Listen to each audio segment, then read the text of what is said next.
Cube legt seine komplette Palette der unmotorisierten Mountainbikes neu auf. Und ein Highlight ist dabei definitiv das Enduro Fritz. High-Pivot-Hinterbau, semi-integrierte Dämpferanlenkung, Vollcarbonrahmen, das ist ein ziemlich progressiver Ansatz. Und der Preis, der ist natürlich typisch Cube, ziemlich heiß. Bleibt dran, dann gibt's alle Infos zum neuen Cube Fritz. Für das Modelljahr 2027 hat Cube seine Mountainbike-Palette deutlich gestrafft. Statt Stereo 122, 144, 155 und 177 gibt's noch zwei Plattformen. Das Trailbike Stereo und das Enduro Fritz. Jetzt könnte man der Modellfülle nachjammern und das Aussterben der klassischen Mountainbikes bedauern, aber dazu gibt's ehrlich gesagt überhaupt keinen Grund. Im Gegenteil, Cube bringt zwei ganz neue und richtig spannende Bikes auf den Markt. Keine Facelifts, sondern komplette Neuentwicklungen. Und um die Modelle erfolgreich im Markt zu etablieren, fallen die Preise richtig fair aus. Das Enduro Fritz ist zudem vollgepackt mit individuellen Lösungen. Bevor es aber an die Details geht, erstmal die harten Fakten. Das Fritz hat einen Vollcarbonrahmen mit 170 mm Federweg vorne wie hinten. Ab Werk kommt das Rad im Mallet-Setup, aber optional könnt ihr das Hinterrad auf 29 Zoll umrüsten. Dafür gibt es austauschbare Ausfallenden. Also ihr habt die Wahl Mallet oder Full 29. Es gibt zwei Ausstattungsvarianten für entweder 2.999 € oder 4.999 €, also ein schlankes Line-Up. Das Gewicht liegt bei gut 17 Kilo. Auffälliges Highlight ist die Hinterbaukonstruktion. Zum einen, logisch, wir sehen es, der hohe Drehpunkt mit Kettenumlenkung.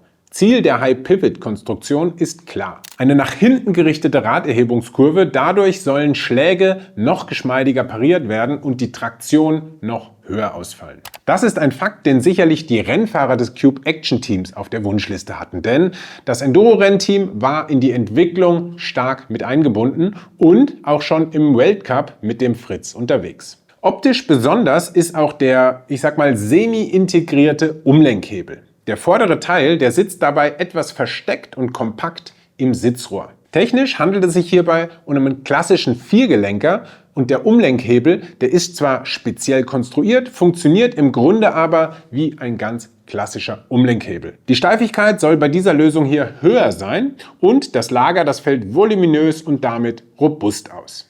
Die zwei Optionen für die Laufradgröße Mallet oder Full 29 habe ich ja schon angesprochen. Doch Cube hat noch mehr Individualisierungsmöglichkeiten hier eingebaut. Zum Beispiel für den Lenkwinkel. Über drehbare Lagerschalen könnt ihr zwischen 63,8 Grad im Auslieferungszustand und moderaten 64,4 Grad wechseln. Auch die Dämpferaufhängung ist variabel. Hier vordere oder hintere Position, da könnt ihr die Progression anpassen. Das hat Cube vor allem dafür vorgesehen, damit die Kinematik auch für einen Stahlfederdämpfer funktioniert. Dafür ist das progressivere Setting dann gedacht und in Serie kommt das Fritz aber erstmal zumindest immer mit einem Luftdämpfer. Der Rahmen, der hat noch ein paar mehr coole Details, die ich euch jetzt zeigen möchte. Einmal im Unterrohr, da gibt es ein Staufach inklusive Tasche. Das hatten die Carbonrahmen der vorherigen Generation zwar auch schon, aber Cube hat den Deckel komplett neu konstruiert. Der ist hier außenrum schön gummiert und liegt damit richtig geschmeidig und satt an, klapperfrei, und der Verschluss, der soll jetzt deutlich besser sitzen und zwar auch auf Dauer und mit einer Trinkflasche dran. Im Unterrohr steckt dann diese Tasche hier. Da könnt ihr die wichtigsten Kleinteile, Werkzeuge, Riegel zum Beispiel verstauen. Nach oben ist dann im Unterrohr aber noch mehr Platz, zum Beispiel für Handschuhe oder eine dünne Wind- oder Regenjacke. Auf dem Oberrohr habt ihr noch einen zweiten Toolmount, klassisches Flaschenhaltermaß. Da ist serienmäßig eine Garmin-Halterung dabei und ihr könnt euren Computer schön und sicher hinter dem Cockpit platzieren. Alternativ passt dann natürlich auch anderes Zubehör an diesen Halter. Jetzt schauen wir noch auf ein viel diskutiertes Detail. Ich denke, viele von euch werden das richtig feiern. Serienmäßig kommt das Fritz zwar mit integrierter Zugführung durch den Steuersatz, aber Cube hat auch an Kritiker und Integrationsmuffel gedacht. Denn ihr habt hier jetzt klassische Zugeingänge hinter dem Steuerrohr und könnt damit auf eine servicefreundlichere, klassische Leitungsführung umrüsten, wenn ihr keinen Bock auf Integration habt. Ich habe es vorhin schon gesagt, 2 Ausstattungsvarianten soll es vom Fritz geben. Das Einstiegsmodell TM für 2.999 €. Das kommt dann mit Fox-Fahrwerk, natürlich 38er Gabel und dickem X2-Dämpfer. Geschalten wird mit mechanischer SRAM Transmission. Das ist für mich die absolute Bomb-Proof-Lösung fürs Enduro. Und dazu kommen Magura Luise Bremsen. Hier hinter mir, da hängt das Topmodell Super TM. Das gibt's für 4.999 € und da bleiben dann an die Ausstattung kaum mehr Wünsche offen. Ihr habt ein RockShox Ultimate Fahrwerk, natürlich mit Sepp-Gabel und Vivid-Dämpfer.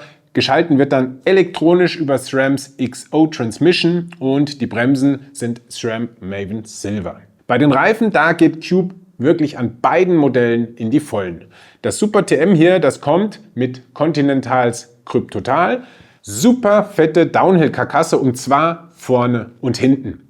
Da muss man dazu sagen, das Ganze relativiert das etwas höhere Gesamtgewicht von dem Bike auch, weil hier wirklich absolut fette Downhill-Schlappen drauf. Wenn ihr da ein bisschen downsized für den Alltagseinsatz, könnt ihr auch beim Gewicht nochmal einiges rausholen, weil die stabilen Reifen, die sind einfach schwer. Ein Wort noch zur Größe. Ihr habt die Wahl beim Fritz aus S, M, L und XL.